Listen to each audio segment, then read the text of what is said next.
आप सभी का स्वागत है मेरे YouTube चैनल स्टोरी ज्ञान में। पापा, आप पैसे की वजह से मेरा भविष्य खराब नहीं कर सकते हैं। मुझे कहीं से भी पैसे चाहिए। आपके पास इतने बीघे खेत हैं, आप कोई खेत गिरवी रख दीजिए। ये है केदारनाथ का लड़का रवि, बहुत ही महत्वाकांक्षी। इसका बचपन से यही सपना था कि मैं एक दिन बहुत बड़ा आदमी बनूंगा और दुनिया की सारी सुविधाएं मेरे कदमों में होगी। उसके माँ बाप हमेशा उसको समझाया करते थे कि बेटा, दौलत होने से इंसान सुखी नहीं होता है। लेकिन रवि को तो धुन सवार थी कि पापा मुझे कहीं से पैसा दो और मैं एक बिजनेस करूंगा। केदारनाथ को उसके जिद के सामने झुकना पड़ा और एक जमीन वो सेठ के पास गिरवी रखकर उसको पैसा दिए। लेकिन उसको ये भी समझाया कि बेटा, ये पैसा तुम कर्ज समझना। बेटा, इस पैसे से तुम गलत काम मत करना और मेहनत और ईमानदारी बरतोगे तो इतने पैसे से तुम साल 2 साल में अच्छा पैसा कमाने लगोगे। मैं ये पैसा तुम्हारे अकाउंट में डाल दूंगा। रवि पैसा देखकर बहुत खुश हुआ और शहर के लिए निकल गया। जब वो शहर जा रहा था तो उसके माता पिता भरी भरी आंखों से उसको देख रहे थे। लेकिन बेटा एक बार भी पलटकर अपने माँ बाप को नहीं देखता है और चला जाता। एक शहर में वो अपने दोस्त के पास जाता है जो पहले से एक बिजनेस कर रहा होता है। उसी के बिजनेस में अपना भी पैसा लगा देता है और उसके साथ रहने लगता है। उसका दोस्त ऑफिस में ले जाकर उसको सारे काम समझाता है और फिर दोनों काम करने लगते हैं। धीरे धीरे समय बीतता जाता है। रवि को भी बहुत अच्छी प्रॉफिट मिलने लगती है। रवि भी बहुत पैसे का मालिक बन जाता है कुछ ही सालों में। इधर माँ बाप, क्या जी, रवि का फोन आया था, वो आने को कह रहा है कि नहीं? रवि कभी कभार फोन कर लेता था, कुछ पैसे भेज देता था, लेकिन आने के नाम पे वो कोई न कोई बहाने बना देता था। तुम रोना बंद करो और परेशान मत हो। आएगा बेटा तुम्हारा, जरूर आएगा। मैं उसे शहर जाके बुला कर लाऊंगा। और तुम ऐसी बातें क्यों करती हो कि तुम मर जाओगी? केदारनाथ अपनी पत्नी को तो समझाते, लेकिन अकेले में बैठकर खूब रोते, क्योंकि उनको सब कुछ पता था।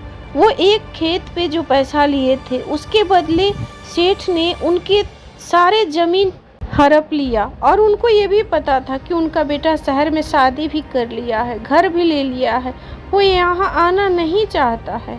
ये सारी बातें वो अपनी पत्नी को नहीं बताते थे, क्योंकि उनकी पत्नी को बेटा के जाने के कुछ ही दिन बाद से दिल की बीमारी हो गई है।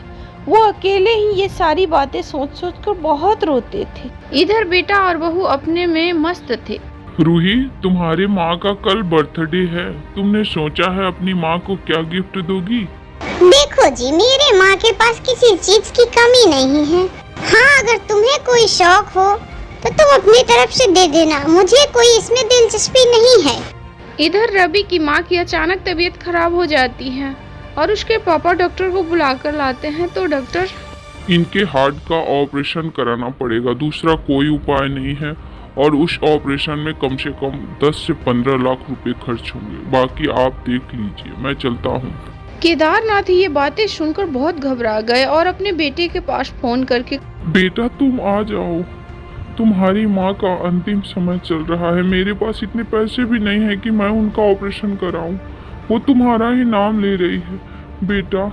इतना कहकर केदारनाथ रोने लगे और फोन रख दिया। थोड़ी देर बाद रवि की मम्मी थोड़ी स्वस्थ हुई तो उठ के बैठी। आप दवा लेने जाइए, मैं रवि जिस कमरे में पैदा हुआ था उसमें जा रही हूँ सोने। मुझे उस कमरे में बहुत सुकून मिलता है। उसके बाद केदारनाथ दवा लेने चले जाते हैं। जब वो दवा लेकर आते हैं तो उस कमरे में जाते हैं, लेकिन रवि की मम्मी हमेशा के लिए सो गई होती है और वहाँ उसके बिस्तर पे एक कागज रखा होता है।